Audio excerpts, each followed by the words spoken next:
Ich habe das Gefühl, die Spatzen sind hier. In der Nähe.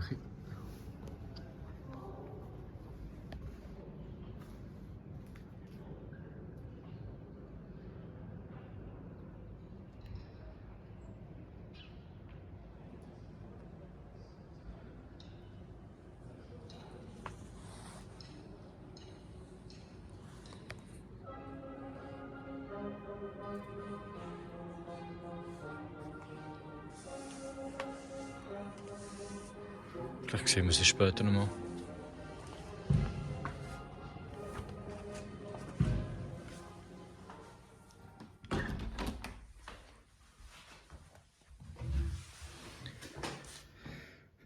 Jetzt ist 9:14 Uhr, wir haben den 30.10.2022.